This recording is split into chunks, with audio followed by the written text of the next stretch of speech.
Tales of supernatural yogi are abundant, with these enlightened beings portraying extreme anomalous abilities that seem superhuman.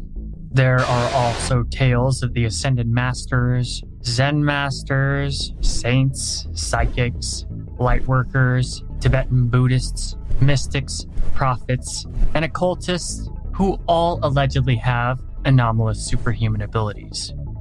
But just what are these supernatural powers that they seem to possess? And what relevance do they have in the modern world? Though the majority of society is skeptical that such things are possible, some accounts are hard to deny unless one is delusionally self-ignorant of seeing beyond the little box that they've accepted as their reality. I mean, many people are just straight up incapable of seeing beyond their social conditioning. Now, in saying that, I'm not saying that anomalous superhuman abilities are true, or that you should even take them seriously. All I'm saying is that things are very rarely what they seem at face value, with leaked CIA documents giving relevance to the existence of humans with supernormal abilities. These documents state that scientists have been basically studying the phenomena officially with a government-issued sanction and funding for around 20 years now. And if you want, you can even go look up these documents yourself as proof. They're entitled The Chronology of Recent Interest in Exceptional Functions of the Human Body in the People's Republic of China.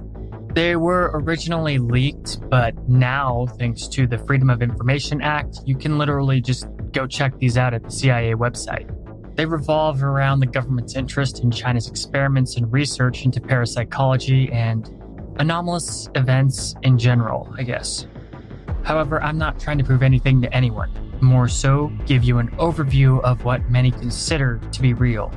And since any subjective reality could be regarded as objective from the viewer, the truth tends to be a point of view.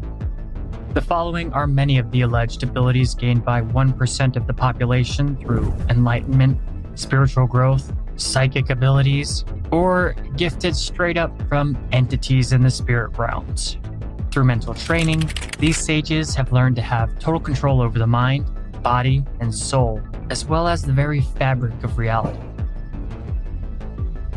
We'll start with the ability to see auras as well as read them. This ability has documentation in almost all spiritual traditions across the globe throughout human history. The yogi of India are especially renowned for having this ability. And the funny thing about auras is that they are actually scientifically proven to exist. We can't see them because our eyes just don't pick up that part of the light spectrum, but with specific devices, you can take pictures of auras. There is objectively a magnetic field of sorts of energy that goes around not only any living human, but anything in general. The aura is invisible fields of energy that surround all living things as well as non-living things, and even inanimate objects have auras, just like humans and animals, only to a different degree. People with the ability to perceive auras are not viewing them with their physical eyes. It's the psychic sight that sees them.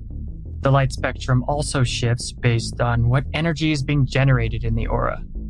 This changes the color of it, and it can shift based on a variety of different things, including emotion, moral alignment, and spiritual, psychic, or physical health. And some people can even put things inside their aura, like sigils or runes, I guess. Stuff like that, like holy symbols or sacred geometry and whatnot. Some people even have auras that are pretty much almost one color, which is, believe it or not, rare. Most people's auras are a cascade of different colors or just a couple of a similar color.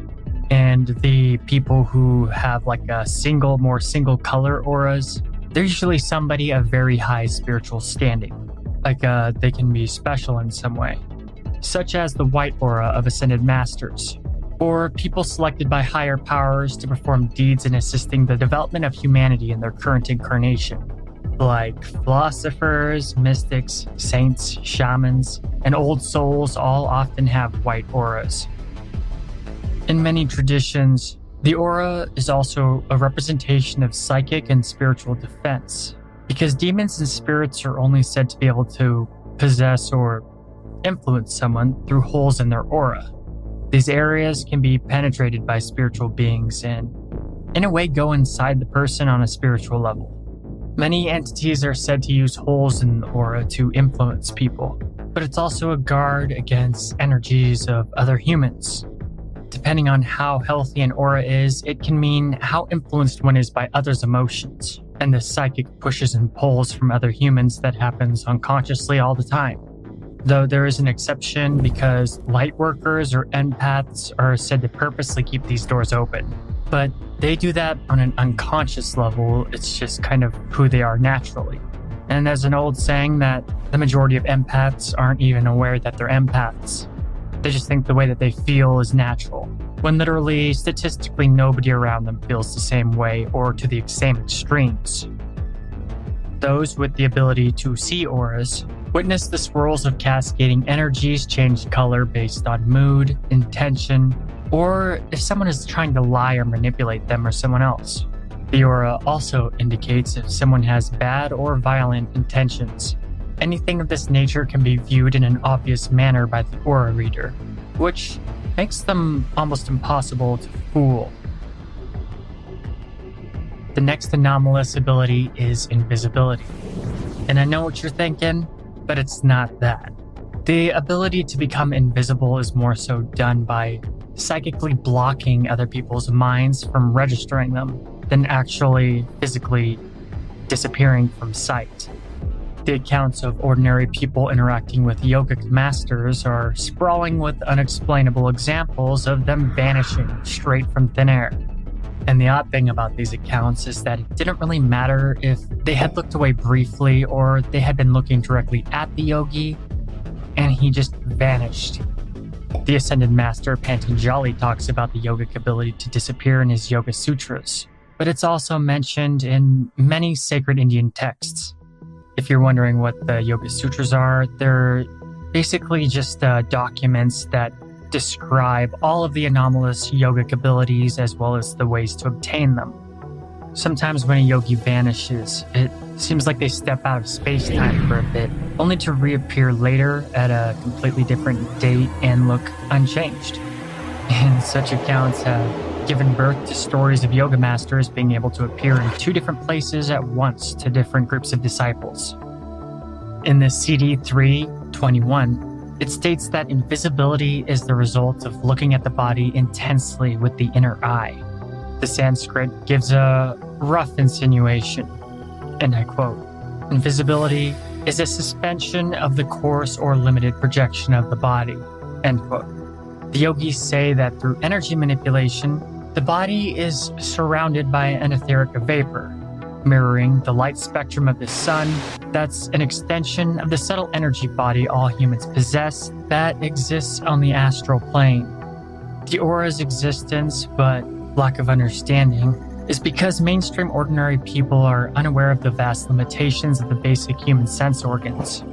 Just how much does the brain actually perceive around us?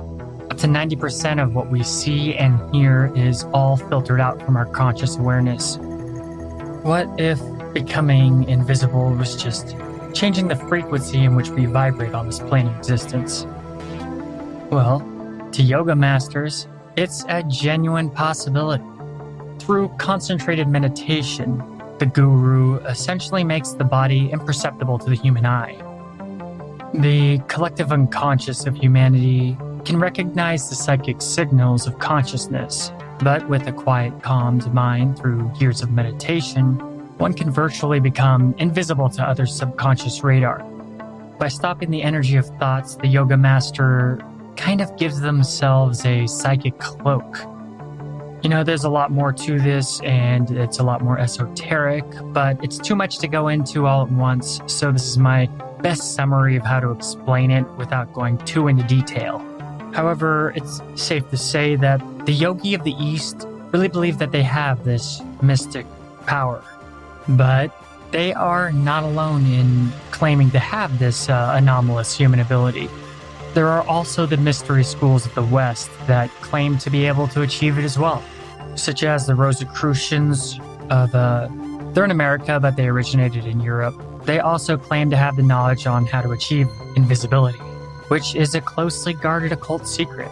But this also includes other Hermetic orders and offshoots of Rosicrucianism, including the Masons, the other secret orders from like the 1800s and beyond, such as the Order of the Golden Dawn, and literally the countless offshoot mystery schools that they inspired.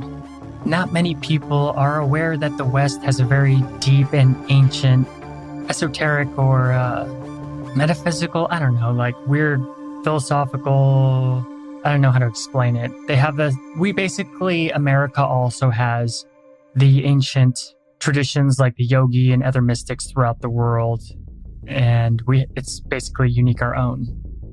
Oh, and I meant the West, not specifically America, so that's all Western culture. Like, people like to borrow from the East with all of their chakras and all that Eastern philosophy, but what they don't know is that we in the West actually have something like that that's completely unique in ours. It's just hidden from the public and not mainstream. You have to search for it.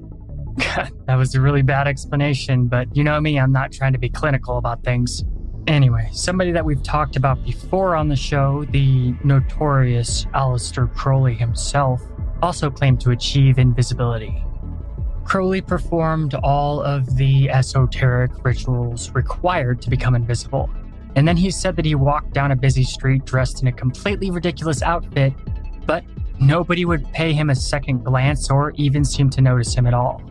So this anomalous superhuman ability is less about literally becoming invisible like a superhero, and more about psychically blocking yourself from other people being able to perceive you. The next anomalous superhuman ability is precognition and premonition. According to quantum physics, the future is not certain, but always shifting based on our current behaviors and thoughts. Those who are said to have the ability of precognition can glimpse into possible outcomes of the future. I'm also going to throw premonition in here because they're such similar abilities. Premonition and precognition can come in a variety of forms, all unique in their own way. It can be a gut feeling that something is wrong or going to turn out to a certain conclusion. And those experiencing precognition see possible futures in dreams, synchronicities, omens through symbolism, or even visions. However, precognition should not be confused with prophecy, because it's not. It is in the same ballpark to a degree though, but it's not prophecy. Prophecy is to foresee future events that are set in stone and unavoidable. Whereas with precognition, it's to see possible futures that are still in flux. Somebody having precognition in the form of visions will veg out for a bit in a trance-like state and see flashes of the future. Which reminds me of the people from the Final Destination movies. While not really illuminating guaranteed future events, precognition can help assist in gaining the most beneficial outcome to situations basically in all ways. And this is one of the anomalous superhuman abilities that's said to be naturally gifted to a higher degree in humans than the other abilities I'm mentioning. However, it's suppressed early on in childhood to become permanently dormant for the rest of people's lives from social conditioning. In fact, every single person's subconscious mind is said to have precognitive abilities, and those who can open the doorway to the unconscious can, possibly reawaken this forgotten human ability. In our modern society, we look down on things like oracles from the classical age, basically just shoving it to the side as superstition. But what modern culture doesn't teach us is that the oracles, such as the oracles of Delphi in ancient Greece, gave readings that were the salvation of Greece many times over, essentially saving the Western world from Eastern tyranny, allowing a unique culture and identity to grow. We wouldn't be here without the oracles of Delphi. They were objectively used to change the world on many occasions. And there wasn't anything supernatural or pagan or, magical that they were tapping into. What these oracles were doing was tapping into the precognition of their subconscious minds, for the best outcomes of Greece's current situation. Yeah, this was done through drugs and, like deep meditation and altered states, but it still does objectively work and happened all throughout history. The unconscious has incredible power that is untapped by ordinary people. Telepathy. Telepathy is an anomalous ability some humans are said to possess that is one of the rarest of these anomalous superhuman abilities. It's the ability to communicate on the mental plane solely with one's mind. In parapsychology, telepathy is also a form of ESP. The most common form of telepathy is not a natural ability someone can use at will, but something that happens once or twice in a lifetime, usually in times of crisis, trauma, or death of a loved one. For example, the phenomenon of a twin feeling their twin's death is a form of telepathy. But telepaths, on the other hand, they can use their ability at will. Though it's not necessarily words being spoken in someone's head like comic books and movies. Professor X from the X-Men comes to mind. But it's more the language of symbolism and emotion that is universal. And often this is the language of telepathy that's pushed into someone's mind. It allows them to communicate even with people who don't even speak the same language as them, or even animals and nature in general. Though if the telepath is particularly powerful, they can indeed directly communicate with words into someone's mind. But this is the rarest of the rare. Usually this type of telepath is some sort of ascended master, saint, yogi, or a holy person like the Buddha, Jesus, shamans, etc. It's a top-tier human that can do that stuff. However, it is important to note that a telepath using telepathy can do so in a way that influences the minds of others without any evidence of doing so. They can transmit ideas, desires, or emotions without that person ever realizing it. Allegedly, many sacred, enlightening texts have been said to have been channeled by a higher being, which is probable to have been a telepath with immense power. The next anomalous superhuman ability is astral projection. Astral projection, aka out-of-body experiences, OBE, has a variety of different perspectives on how to look at it. Still though, at its core, it's the ability to separate oneself from the physical body and travel in an etheric dimension overlapping the physical one. And there's a level that's even a perfect mirror of our world. The consciousness of the person is projected into their subtle energy body, allowing them to exist beyond the laws of physics. And there are many levels of the astral plane other than the etheric double that mirrors our world. In fact, there's far too many levels or spheres of the astral plane to ever count in one lifetime. And very interesting about the astral plane is that to many traditions, basically all humans travel the astral plane every single time they sleep at night. It's the realm of dreams. The mental plane is different than the astral plane, but they're very similar and connected in that the imagination and beliefs of someone take tangible form on the astral planes. Thoughts and beliefs can even give life to things in the astral called thought forms that can become sentient and take on autonomous life of their own separate from their creator. The ability to astral project means that somebody can consciously enter the astral plane at will, usually in some forms of meditation or before going to sleep. In the astral realms, one can travel at the speed of thought and even manipulate space-time to an extent. With practice, these people can fly in their astral bodies, teleport, and travel to higher levels as well as the nightmarish lower levels of the astral plane. One can even learn how to dream walk into the dreams of others, giving that person's subconscious mind insight and guidance. Since the level of the astral plane that overlaps our physical world is connected, an astral projector can even visit people they know in real time, seeing the astral double and the astral double environment that they happen to be in. A projector can even travel through time itself, though only as an observer. But there are dangers that come with traveling the astral plane, because an astral traveler has to be very aware of the old maxim, as above, so below. And for everything that exists, there is another that dualizes it, its opposite. Such as wherever there's light, there's shadow, sunrise and sunsets, etc. All things are made of polarities and duality. If something exists in the material world, a representation of it exists somewhere in the astral. What I mean is, there are monsters and primordial entities, ineffable and beyond human comprehension, that dwell in the astral planes. An example is just like there's spiders in our material world, there are astral entities that basically do the same thing that they do. Only they are not limited by the laws of physics, evolution, and any limitations imposed by the material world, meaning they can be horrifying beyond belief. This series of opposites goes on infinitely, to the point human consciousness might even be driven insane if they were to view things too far beyond the mind's ability to comprehend.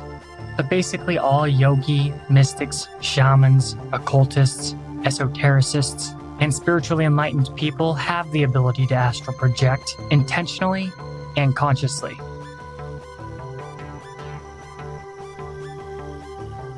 This one may seem odd, but it's actually got a lot of history in like yoga masters and Eastern religions.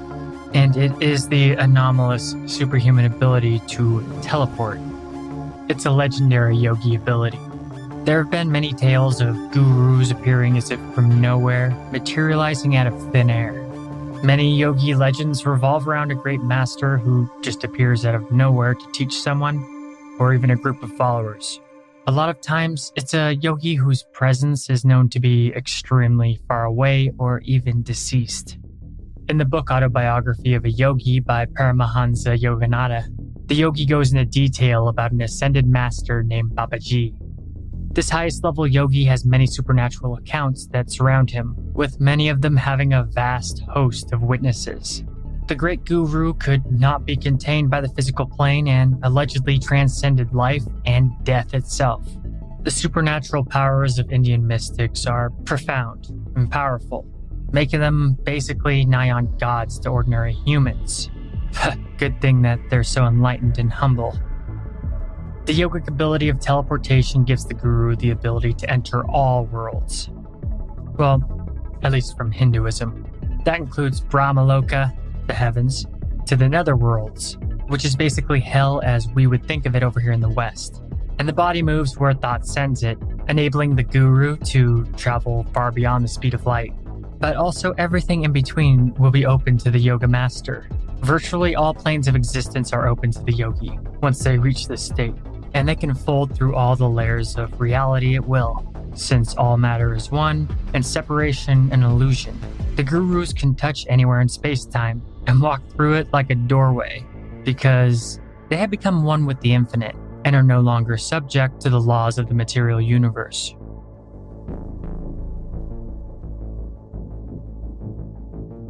The next anomalous superhuman ability is mediumship, which is a classic, and I'm sure that pretty much everybody has heard of it.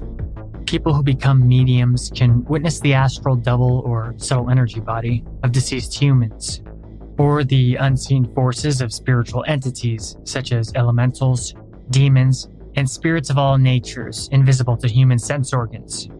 Though from a mainstream perspective, there's also traditions that think ghosts are the soul of a dead person. But this is really just one way to look at it. In the deeper spiritual traditions, ghosts are not the soul of a dead person, because there are many aspects that make up a human being. Consciousness itself has no attachment to the physical world in quantum physics. And in psychology, the conscious mind and ego are actually very small parts of what makes up a person as a whole, with the unconscious/subconscious being vastly larger and the more pure form of an individualized person. Human beings are scattered and shattered creatures that must be reassembled, which is one of the meanings of the old maxim, know thyself. Mediums witness a variety of ghost types, including psychic imprints, which are spirits that are stuck in a never-ending loop that usually revolves around their own death or a traumatizing event. These types of ghosts are unaware of what they are or even that they're dead. This is your typical jump scare type ghost. Mediums can also witness the subtle energy body of a deceased person that retains a level of consciousness. These types of ghosts can stay behind long after the soul has passed on into the spirit realms, and is basically the main type of ghost that you would think of as a ghost when you think about ghosts. Mediums can also see the souls of mystical people who, in life, learn to intentionally separate their consciousness from their physical body and project it into their astral bodies. These masters of the occult can build their own sanctuaries on the astral plane and never cease in their training and gathering of knowledge, basically just waiting to reincarnate at will when a good opportunity arises and they wish it. However, these types of ghosts will only allow a medium to see them if it's their desire, because they are far more spiritually powerful than any common medium, and are actually kind of dangerous if provoked, so they should probably just be avoided unless it comes to the medium of its own volition. And when talking about mediums, it's hard to leave out necromancy. When people think of necromancy, they think of a black-cloaked villain who raises skeletons from the earth to do his bidding. But technically, when you break it down, especially with old lore throughout history, going back to the medieval times, Dark Ages, all the way back to the Classical Age, necromancy and mediumship are the same thing. They've made a distinction between the two from as far as I could find in my research around the 1600s, but that separation between mediumship and necromancy only came about because they didn't want to seem evil or, go around and tell somebody that you're a medium. That's going to have a pretty weird reaction in some crowds. But if you go around and tell people that you're a necromancer, that could have some worse issues, like, being burned at the stake or something, because they'll think you're some kind of crazy satanic devil worshiper or something. But when it comes down to it, necromancy and mediumship are the same thing. But then again, saying that might irritate some people, and it's true that other perspectives, there is a fine line between necromancers and mediums, but it's very blurry. And when I say necromancer, I don't mean bringing people back to life or raising skeletons from the ground or anything like that, even though that did happen according to legend and mythology. I'm more just going off of that the original term for necromancer beyond fantasy fiction is a person with the ability to summon and commune with the deceased, and control and manipulate spirits of all kinds. So necromancy is basically a form of mediumship by a different name. And if you believe in the Bible or are familiar with the Bible, Jesus was an extremely powerful necromancer, if not the most powerful necromancer to ever exist. A medium has the ability to interact with forces from the spiritual planes through summoning or even the spirits coming to them on their own. And this anomalous ability also comes with a lot of dangers. Mediums can be very unhealthy and die early deaths if they don't have the proper grounding work and spiritual training. Being a conduit to spirits will suck you dry. And by that I mean the vital life force. Natural mediums who never find a mentor who know what they're doing can really have a difficult and painful struggle of life if they pursue their mediumship. They can also be fooled into doing horribly self-destructive things or giving others who seek their guidance by communicating with the dead wrong information or even outright lies. There is always an entity willing to step into the shoes of a person or impersonate the spirit of a person that's trying to be communicated with, and without the ability to test and see through the deception of spiritual beings, the medium is most likely doomed. The next anomalous ability is called biokinesis. Biokinesis is changing the structure of one's body to heal or sustain great heat or cold, or damage in general. It's not only the manipulation of energy in one's physical body, but the spiritual essence within as well. A good example of how powerful biokinesis can get is the Tibetan monks from the Tumo sect, which are renowned across the world for their ability to meditate so deeply they can change the very temperature of their bodies at will. The Tumo's master, the famous Zhu, can focus on channeling the heat of his body so well he can channel it into his hands, which allegedly he then uses to heal and soothe. Zhu can even demonstrate his biokinesis at will, usually by drawing things in his hands such as soft clay, but he's also held a glass of water and brought it to a boil on many occasions for crowds. Go look up his demonstrations on YouTube to judge for yourself.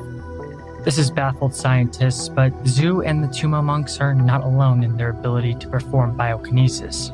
Literally anybody alive is born capable of doing it. Altering one's body through biokinesis can be done in literally countless ways, and you most likely have done it and do it without even realizing it. And certain reports state that those with this ability, which is everybody, can also shift the energy of their bodies to sustain great heat. I'm sure you've seen people walking over coals before. This is how they do it. But this can also be used to sit in a giant pot of boiling water and remain unharmed. Something that has also been demonstrated by the monks of the East many times over. Another great example of powerful biokinesis is Wim Hof from Iceland, better known as the Iceman. He's famous for meditating out in the freezing wilderness and bathing in ice water without suffering any ill whatsoever. His body can be in sub-zero temperatures and does not suffer from exposure or frostbite. And he's been doing this for decades. He puts on shorts and goes shirtless, basically just hanging out in the snow doing snow angels, gets into ice cube-filled barrels and freezing temperatures. But no matter what, the cold never hurts him. To Wim, it's all about the mind, breath, and training of the cardiovascular system. This amazing man from Holland is probably the most mainstream example of biokinesis.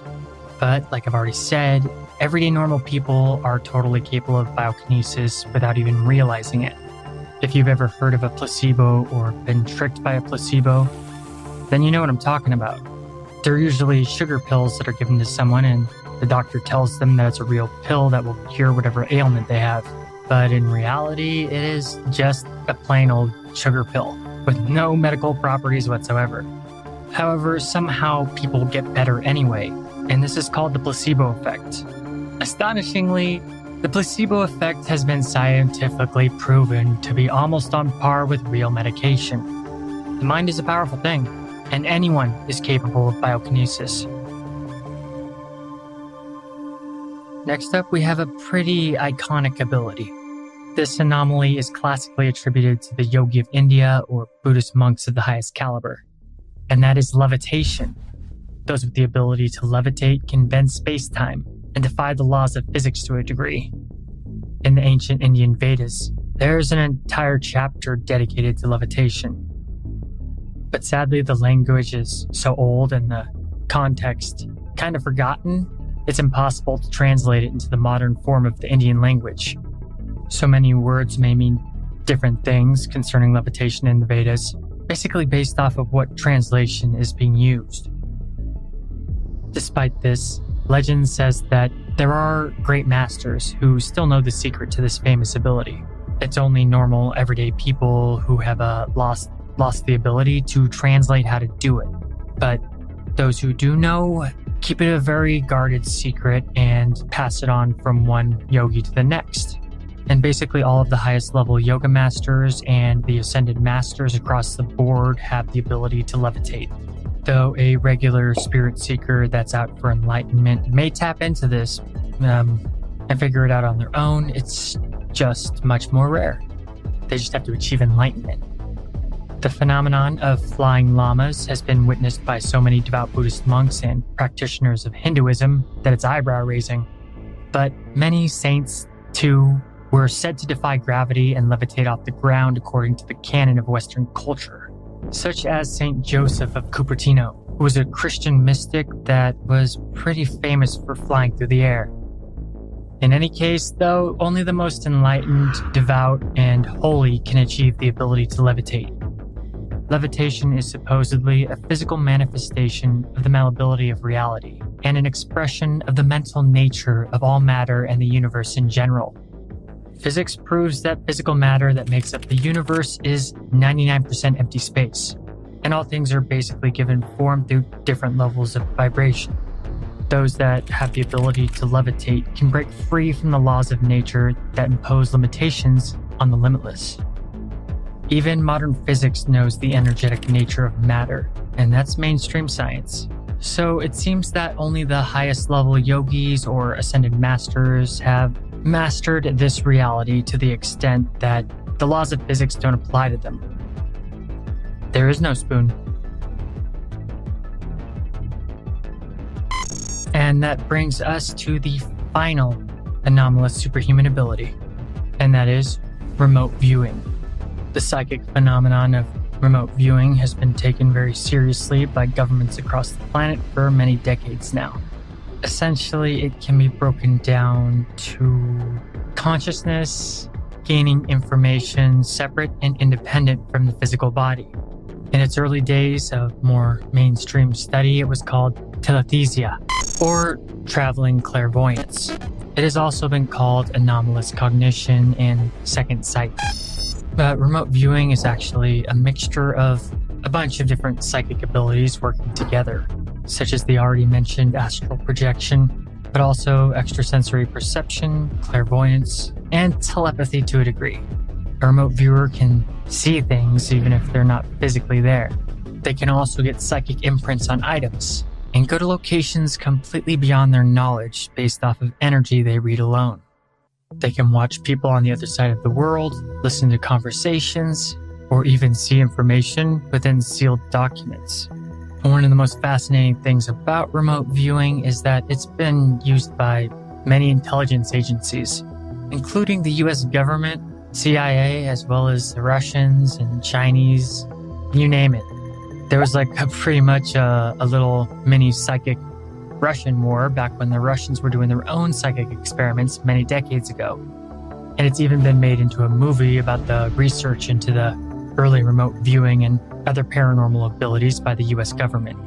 It's called The Men Who Stare at Goats, and it's kind of a silly take, but I guess it's worth watching. I saw it in theaters a bajillion years ago. However, today in the mainstream media, these studies are basically demonized after becoming public knowledge, and the gutter press has been used to make the mainstream herd think of it as only the whims of crackpots or the naive. The true use and research of remote viewing have gone top secret and underground, and knowing how governments work, it's pretty much guaranteed that anything mainstream that they say is probably BS. It is 100% certain the experiments with remote viewing are alive and well. And weirdly enough, some that possess the ability to remote view have even claimed to encounter a remote viewing police type group of other remote viewers ran by the government that tries to restrict other non-government remote viewers from seeing things that they're not supposed to, such as certain parts of the moon, or underground in some areas. Such claims of covert government attempts to limit people from exploring beyond mundane existence have been reported by astral projectors as well. They seem to be a type of men in black for extrasensory practitioners. But out of all the things concerning remote viewing, the most fascinating thing about it is probably that it doesn't really have limitations. Essentially, an advanced remote viewer can view anything in the universe. But there are also dangers of remote viewing. If you stare long enough into an abyss, the abyss also gazes into you.